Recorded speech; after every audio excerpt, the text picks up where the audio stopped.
Hello everyone.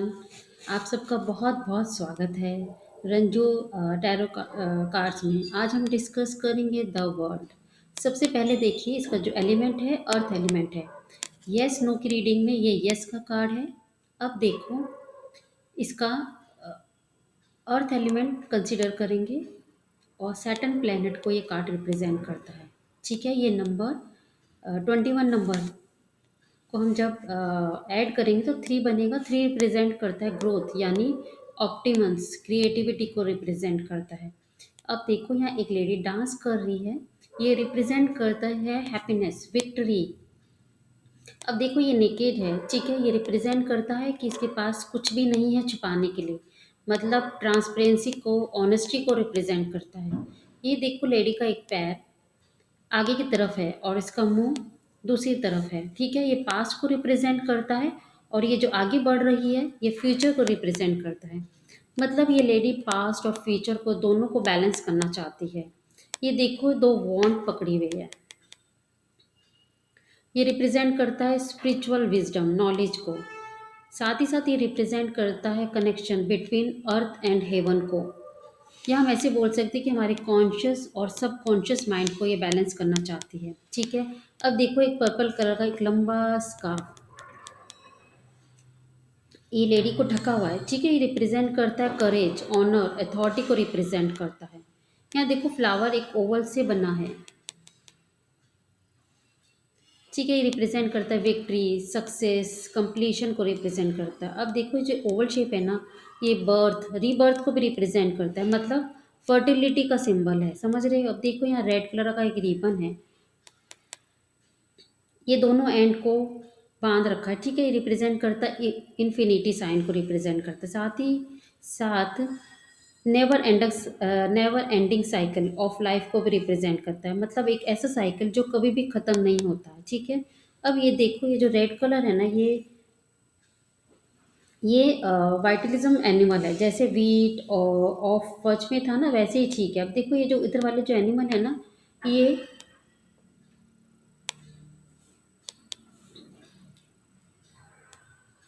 ये air element को represent करता है। और एयर एलिमेंट की जो मेन वाली जोडिक साइन कौन सा होता है? ठीक है, ये जो एंजल है ना, एंजल ऑफ बोलते हैं, हमें गाइडेंस और प्रोटेक्शन देते हैं। अब देखो नीचे बुल है। ठीक है, और ये अर्थ एलिमेंट को रिप्रेजेंट करता है। और अर्थ एलिमेंट के जो सबसे मेन वाले जोडिक साइन कौन सा होता है? टॉरस होता है, तो जो फिजिकल पावर हमें देते हैं। यहाँ ईगल है। ठीक है, ये ईगल ना रिप्रेजेंट करता है वाटर एलिमेंट को रिप्रेजेंट करता है। और वाटर एलिमेंट के जो मेन जोडिक साइन होते हैं स्कॉर्पियो होते हैं, जो हमें विजन पावर देते हैं। अब देखो ये लॉयन है, ये रिप्रेजेंट करता है फायर एलिमेंट को।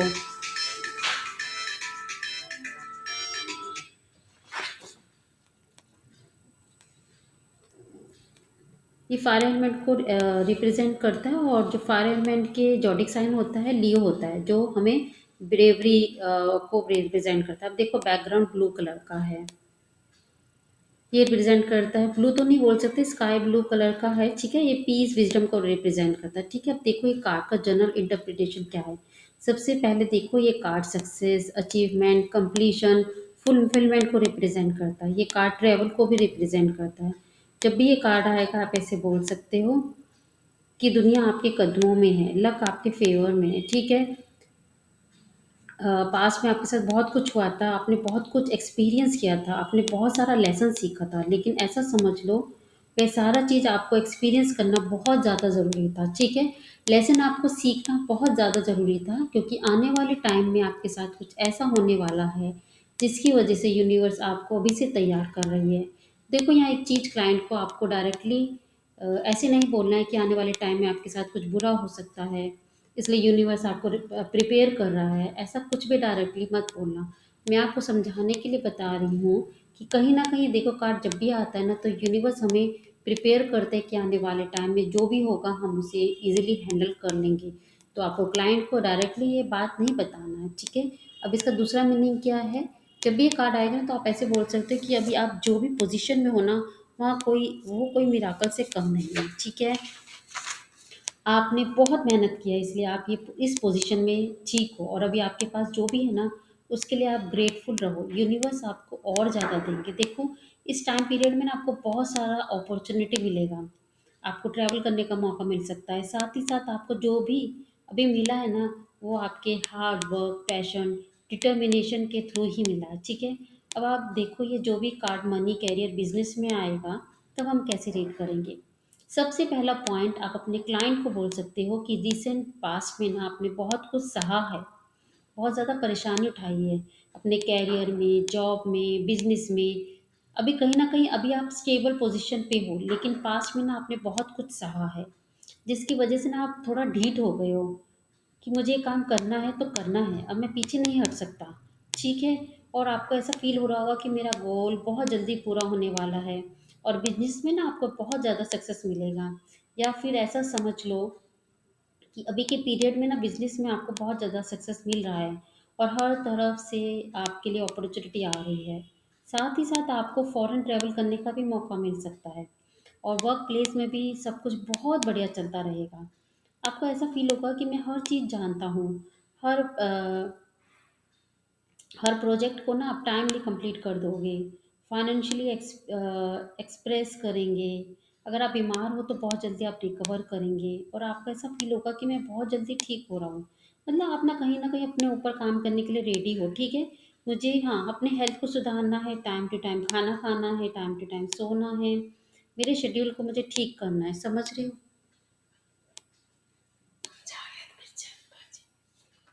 छुट्टी दो।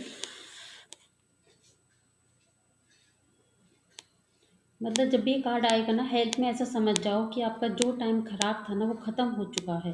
अब देखो, जब भी ये कार्ड स्पिरिचुअलिटी में आएगा तब हम कैसे रीड करेंगे? सबसे पहला पॉइंट ये है कि भी आपका ना कार्मिक साइकिल ख़त्म हुआ है और आपने बहुत कुछ सीखा है, बहुत कुछ सहा है, लेकिन कहीं न कहीं आपको अभी समझ में आ रहा है कि आपका नीड्स क्या है, आपका डिज़ायर क्या है, आपका लाइफ पाथ क्या है, आपको क्या करना है। तो अभी आपको ना हर एक आंसर मिल रहा है। आपका कनेक्शन, ऐसा समझ लो कि अभी आपका न्यू बिगनिंग हुआ है। अभी आप स्पिरिचुअली बहुत ज़्यादा फुलफिल महसूस कर रहे हो। ऐसा समझ लो कि अभी आपका ना ट्रांसफॉर्मेशन पीरियड ख़त्म हुआ है। अभी आप यूनिवर्स के साथ ना बहुत ज़्यादा अलाइन हो रहे हो। अब देखो, जब ये कार्ड लव रिलेशनशिप में आएगा तब हम इसे कैसे रीड करेंगे? सबसे पहला पॉइंट है कि आप अपने क्लाइंट को बोल सकते हो कि आपका सारा विश अभी पूरा होने वाला है। मतलब रिलेशनशिप को लेकर जितना भी आपका विषय ना, सब कुछ पूरा होने वाला है। अगर इसके साथ पॉजिटिव कार्ड रहेंगे तो ऐसे बोल सकते हैं कि आपका बहुत जल्दी शादी होने वाला है। एक दूसरे के लिए ना प्यार और ज़्यादा बढ़ता जाएगा।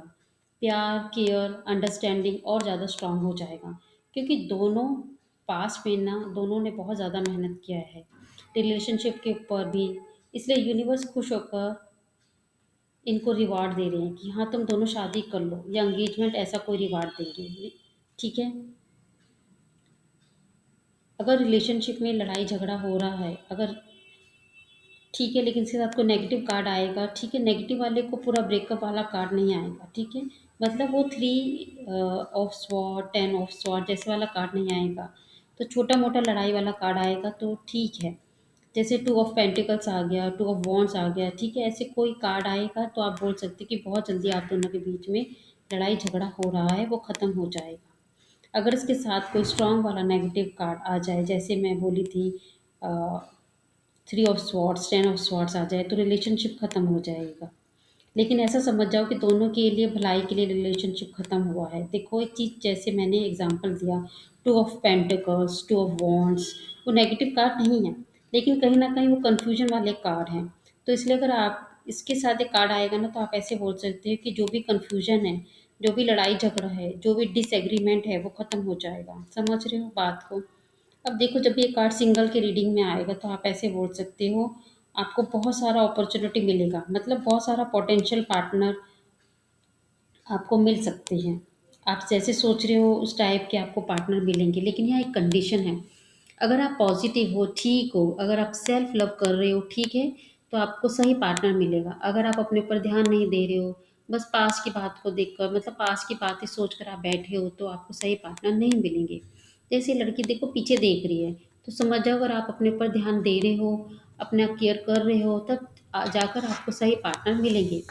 अब देखो, जब भी ये रिवर्स में आएगा तो इस रिवर्स मतलब ऐसा उल्टा, ठीक, जब भी रिवर्स में आएगा तो हम ऐसे बोल सकते हैं कि डिले हो रहा है, पोस्टपोन हो रहा है, आपके सारे काम सक्सेस आपको नहीं मिल पा रही है, ठीक है, डिले हो रहा है, बहुत ज़्यादा बर्डन फ़ील कर रहे हो, बहुत स्ट्रेस फ़ील कर रहे हो, साथ ही साथ ना आपको अ, आपका कार्मिक साइकिल रिपीट हो रहा है, मतलब सेम सिचुएशन आपके साथ बार-बार हो रही है।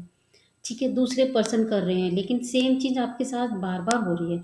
जैसे भी देखो, आपके एक पार्टनर के साथ सही से नहीं चला, कुछ लड़ाई झगड़ा हो गया, फिर वही चीज़ दूसरे पार्टनर के साथ होगी, फिर लड़ाई झगड़ा, फिर उसके साथ आपका नहीं बनेगा। ऐसे करते से ना सेम चीज़ रिपीट होगा। लेकिन जो करने वाला पर्सन रहेगा ना, वो दूस ऐसा इसलिए हो रहा है क्योंकि रिवर्स कार्ड है, आपको लेसन सिखाना चाहते हैं, वो आपको कुछ चीज़ सिखाना चाहते हैं, लेकिन आप सीख नहीं पा रहे हो, इसलिए आपको सेम कार्मिक पैटर्न रिपीट हो रहा है, समझ रहे हो? अगर ये कार्ड रिलेटेड अगर आप किसी को भी डाउट हो तो मुझे कमेंट का सेक्शन में पूछिए, मैं रिप्लाई करूँगी। अगर वीडियो अच्छा लगे तो लाइक कीजिए, शेयर कीजिए, कमेंट कीजिए और अपना ख्याल रखिए।